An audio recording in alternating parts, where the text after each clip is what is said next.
Hey everyone, ready for an adventure? Always. Today, we're deep diving into the ultimate bucket list experience. Which is Trekking to Everest Base Camp. nice. We're going to be extracting 38 essential tips from a seasoned hiker's YouTube video Cool. and turning them into actionable advice for you. Awesome. Think of it like getting a personal Sherpa Okay. to guide you through every step of the journey. It's like having a virtual mentor who's already been there, Exactly. faced the challenges, and learned the tricks of the trade. And we'll go beyond just listing tips. Right. We'll explain the why, connect the dots, Yeah. and help you visualize what it's really like to be on that trail. I like it. We'll cover everything from the practicalities of packing Huh. to the nuances of altitude sickness, Huh. all with the goal of preparing you not just physically, but mentally too. Very important. And you might be surprised by some of the things we uncover. Like what? Like, did you know sharing a specific type of treat can make you a hero to your Sherpas? No, I did not. We'll get to that later. Okay. But first, let's tackle the first hurdle, Which is, getting to the starting point of the trek. the infamous Lukla flight. Right. The landing strip is basically carved into the side of a mountain, Yeah. making it one of the most thrilling Huh? and sometimes nerve-wracking airport experiences in the world. And our hiker had a lot to say about packing for that flight. I bet. They emphasized the strict 15-kilogram luggage limit, Okay. 13 kilograms for your main bag, and a teeny tiny 2 kilograms for your carry-on. Oh, that's small. You really have to be strategic with your packing. Yeah. Because every gram counts. For sure. But here's an interesting thing our hiker pointed out. What's that? They weigh everyone's luggage as a group, not individually. Wait, really? Yeah. So it's kind of like a team effort to stay under the limit. Exactly. Huh. Interesting. It highlights the importance of traveling with a group Yeah. that understands the constraints and is willing to work together to avoid any extra fees. Makes sense. Speaking of teamwork, Okay. once you're on the trail, Yeah, pacing becomes super important, it is. especially at those higher altitudes. Right. Our hiker was adamant about walking slowly. Okay. It's not a race. No. And trying to keep up with faster groups can really drain your energy Yeah. and increase your risk of altitude sickness. That's where the tip about finding a group with a similar pace comes in handy. Exactly. You want to avoid those constant stops and starts that can disrupt your rhythm and make the trek more challenging. It's about finding that sweet spot where you're moving efficiently but not overexerting yourself. Right. And of course, staying hydrated is absolutely crucial. Uh, Our hiker recommended aiming for a whopping 5 liters of fluids per day. Now, that might sound like a lot, Yeah. but remember, you're at high altitude. Right. The air is much drier. Yeah. And you're constantly losing fluids through exertion. Yeah. And even just breathing. Yeah. Dehydration can sneak up on you, and it's a major contributor to altitude sickness. So how did they manage to drink that much water every day? Well, they had a pretty clever system. Okay. They started each day with a liter of water, Okay. followed by black coffee, and then ginger lemon tea. So they were getting a good head start on their hydration goals right from the get-go. Precisely. Okay. And throughout the day, Yeah. they used electrolyte powders to replenish lost minerals and keep those hydration levels up. Smart. But what about the source of that water? Yeah, good point. That's another important consideration. Uh-huh. Our hiker strongly advocated for water purification tablets over bottled water. That makes a lot of sense. Yeah, It's environmentally friendly, exactly. and you don't have to worry about finding places to buy bottled water along the way. Plus, it's a guaranteed way to ensure you're drinking safe water, Right. which is essential for staying healthy on the trek. For sure. Speaking of staying healthy, Okay. let's move on to another critical aspect of preparation. Medication. Our hiker's advice. What's that? Pack a variety. Like a mini pharmacy in your backpack. Pretty much. Okay. You want to be prepared for anything, from the common cold to headaches to stomach issues. Right. And of course, altitude sickness medication is a must. Oh, and don't forget about that dreaded kumbu cough. The Kumbu cough. You know, the persistent cough that plagues so many trekkers. Ah, yes, the Kumbu cough. Yeah. Our hiker had a great tip for preventing that. Which is? Wear a buff over your nose and mouth. Oh, okay. It helps warm and humidify the air you breathe, Yeah. reducing irritation and the likelihood of developing that cough. Simple but effective. Right. And they even had a quirky little tip for preventing your sunglasses from fogging up while wearing the buff. Yes. Like what? They suggested breathing upwards through your mouth instead of down through your nose. Interesting. Bit odd. Yeah. but it apparently does the trick. Okay, I'll have to try that. No. No. Once you've got your health and hydration sorted, Right. let's talk about the gear that will keep you comfortable and protected on the trail. Okay, gear time. Yes. I'm always curious to hear what experienced hikers pack. Me too. What stood out to you from our hikers list? Well, one thing they really emphasized was sun protection. Okay. And it wasn't just about sunscreen. It was about prioritizing covering up with clothing. So what kind of clothing are we talking about? They recommended a soft shell jacket for warmth and wind protection, Oh, okay. a sun hoodie for added coverage, Uh-huh. a sun cap to shield your face, Yeah. and of course, that trusty buff. It sounds like they were all about layering up. Absolutely. I like it. And speaking of constant companions, Yeah. headphones were another must-have. Okay. But Bluetooth speakers, Uh-oh. definitely a no-go. Right. You want to be respectful of the peaceful mountain environment and your fellow trekkers. Right. Nobody wants to hear your playlist blasting through the Himalayas. Exactly. Now, what about footwear? It's got to be super important for a trek like this. Our hiker couldn't stress enough the importance of sturdy, comfortable footwear that's already broken in. Right. They were a big fan of liner socks to prevent blisters Okay. and recommended using Leuco tape for any hot spots. Leuco tape. Yeah, What's that? a kind of medical tape Okay. that's really great for preventing and treating blisters. Okay. It sticks really well and stays in place even when you're sweating. Gotcha. Our hiker even suggested packing multiple blister prevention tools, Okay. like moleskin and blister bandages. So they were really serious about taking care of their feet. And for good reason. Yeah. Blisters can quickly turn a dream trek into a nightmare. Right. Now let's talk about layering. Okay. We touched on it briefly with sun protection, Yeah. but it's crucial for staying comfortable throughout the trek. You're dealing with a wide range of temperatures, Right. from sunny valleys to freezing mountain passes. Exactly. So you need to be prepared for anything. They recommended a good layering system Okay. that includes both warm and cold weather gear. Uh-huh. Start with a base layer to wick away moisture. Go. Add insulating layers like fleece or down, Yeah. and top it off with a waterproof and windproof shell. So kind of like an onion, right? Precisely. Lots of layers. And don't forget a strong Gore-Tex rain jacket. Oh, yeah. Good point. It'll keep you dry in those sudden downpours and also serve as wind protection in exposed areas. And what about those icy patches you sometimes encounter at higher altitudes? For that, our hiker recommended microspikes or traction plates. Okay. They're lightweight and easy to pack, Yeah. but can make a world of difference when you're navigating slippery trails. Good to know. And they also mentioned gaiters, right? Yeah, gaiters. To keep all that dust out of your boots. Absolutely. They're a game changer when it comes to keeping your feet clean and comfortable. Yeah. After a long day of trekking, Mm-hmm. you'll want to make sure you have a cozy and comfortable sleeping setup. For sure. So, Yeah. what did our hiker recommend for staying warm at night? They suggested a sleeping bag with at least a mid of 5 degrees Celsius comfort rating. Okay. Ideally, closer to negative 10 degrees. Wow. Okay. And if your bag isn't quite warm enough, Yeah. they had a couple of other tips. Like what? Well, they suggested either layering with a tea house quilt, Okay. which you can often find at the lodges you'll be staying at, Yeah. or bringing a lightweight backpacking quilt for extra warmth. Smart. And here's a tip I wouldn't have thought of. Which is? Earplugs. Oh, yeah. Good idea. Apparently, those tea house walls can be pretty thin, Right. and snoring can be a problem. That's a great point. And while we're talking about essential nighttime gear, Yeah. don't forget power banks. Right? They're lifesavers for keeping your electronics charged and avoiding those hefty tea house charging fees. Very important.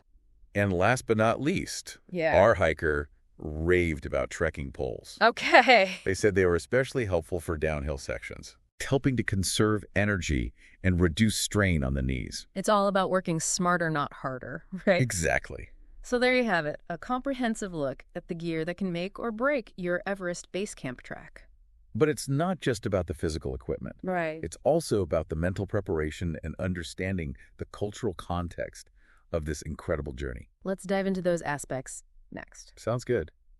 You know, one of the things that makes trekking to Everest Base Camp so special Yeah. is that it's not just about the physical challenge. Right. It's also a cultural journey through the heart of the Sherpa homeland. Absolutely. And our hiker had some great insights about respecting local customs and traditions along the way. Oh, cool. For example, they mentioned the importance of yielding to uphill trekkers. It's a simple gesture, but it goes a long way in showing respect for those who are working harder against gravity. Right. Plus, it helps maintain a smooth flow of traffic on the trail. Makes sense. And speaking of respecting the flow, Yeah. what about those colorful prayer flags and stone shrines you often see along the trail? Those are an integral part of the Sherpa culture and their Buddhist beliefs. Okay. Our hiker pointed out that you should always pass these sacred sites on your left side Huh. in a clockwise motion. Is there a reason for that? It's a way of showing reverence Mm-hmm. and ensuring that you don't disrupt the positive energy that's believed to flow from these places. Okay. It's like a subtle dance between the physical and the spiritual, Yeah. acknowledging the deep connection between the Sherpa people and their mountain home. I love that. It adds a whole other layer of meaning to the trek. Speaking of layers, Okay. our hiker had another interesting piece of advice about tea houses. Yeah. Those cozy lodges that provide food and shelter along the trail. Oh, yeah. Those are like little havens of warmth and comfort after a long day of hiking. Right. What did they have to say about them? Well, they advised against spending too much time in crowded tea house dining halls, Okay. especially at higher altitudes. Why is that? It's all about minimizing the risk of getting sick. Right. As you ascend, the air gets thinner Mm-hmm. and your body becomes more susceptible to illnesses. Yeah. And in those close quarters, germs can spread quickly. So it's a precautionary measure to protect yourself and others. Exactly. Okay. And of course, good hygiene is essential throughout the trek. Right. Pack that hand sanitizer. Now, let's talk about something that can be a bit daunting for many trekkers. Oh, what's that? Altitude sickness. Yeah. That's definitely one of the biggest concerns people have about trekking to Everest Base Camp. Yeah.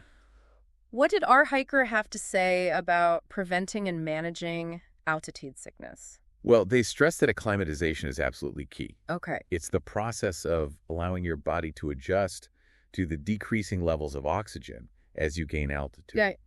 And the best way to acclimatize is to follow the trek high, sleep low principle. I've heard that phrase before, Yeah. but I'm not exactly sure what it means in practice. Can you explain it a bit more? Sure.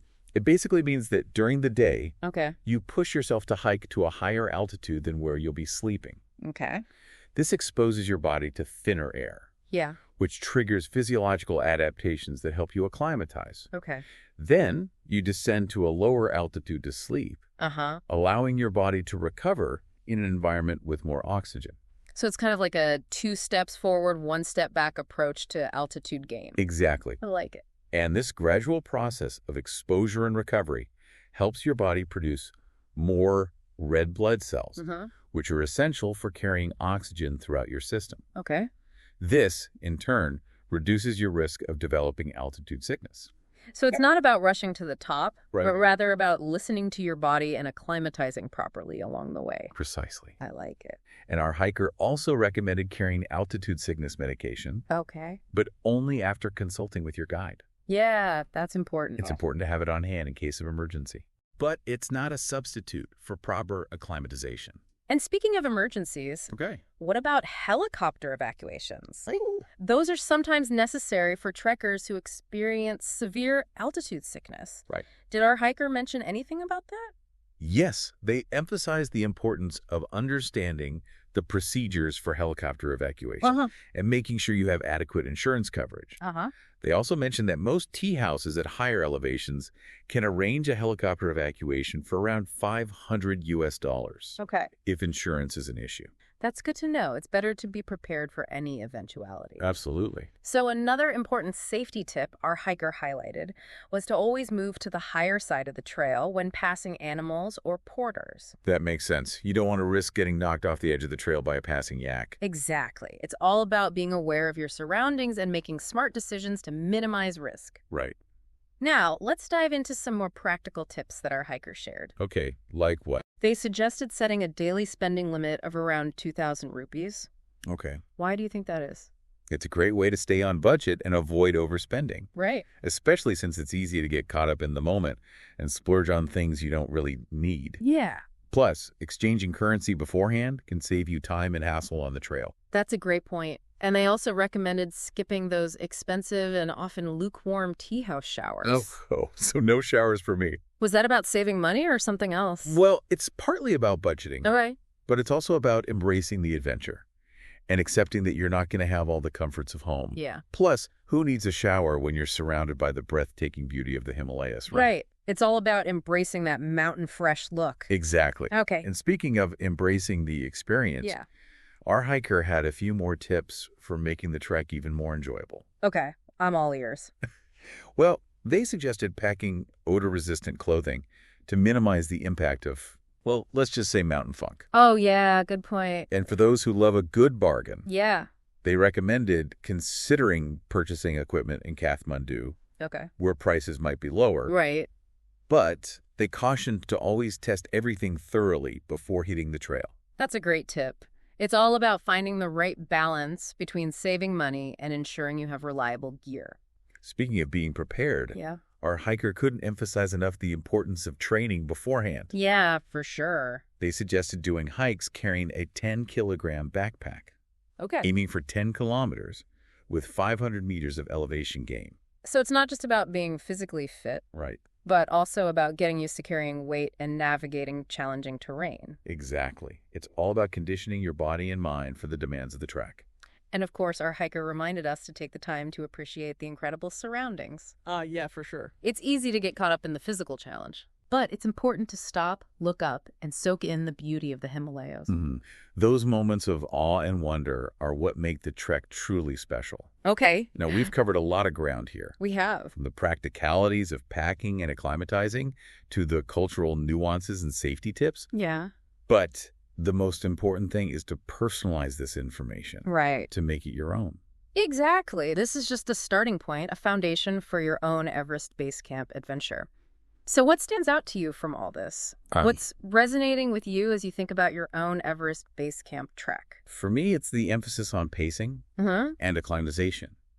It's a reminder that this trek is not about conquering the mountain, Right. but about respecting its power Yeah. and working with your body, Yeah. not against it. I totally agree. And I think that ties into the cultural aspect, too. It's about approaching this journey with humility Yeah, and a willingness to learn from the Sherpa people and their deep connection to the Himalayas. absolutely. And I think the tips about gear and preparation really highlight the importance of being self-sufficient Yeah. and responsible for your own well-being on the trek. You're out there in the elements, Right. and you need to be able to rely on yourself and your equipment.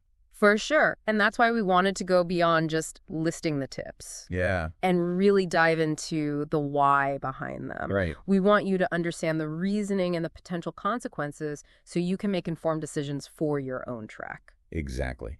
Because ultimately, it's about empowering you to create your own unique and unforgettable Everest Base Camp experience. Now, before we wrap up, Okay. we wanted to leave you with a little something to ponder. Ooh, like what? Aside from the essentials, Okay. what one personal item would you bring to enhance your Everest Base Camp trek? That's a good question. Would it be a journal to capture your thoughts and feelings as you ascend to the roof of the world? Oh, that's a good one. A special book of poetry to inspire you along the way? Or maybe a small memento from a loved one to remind you of the support you have back home? That's nice. Whatever it may be, we encourage you to think about that one item that would add a personal touch to your journey. Yeah. Something that would make it even more meaningful and memorable. Because it's those little touches Right. that can transform an epic adventure into a truly personal and transformative experience. So keep exploring, keep researching. Yes. And most importantly, keep dreaming of that moment when you stand at the foot of Mount Everest. It's going to be awesome. Happy trekking, everyone!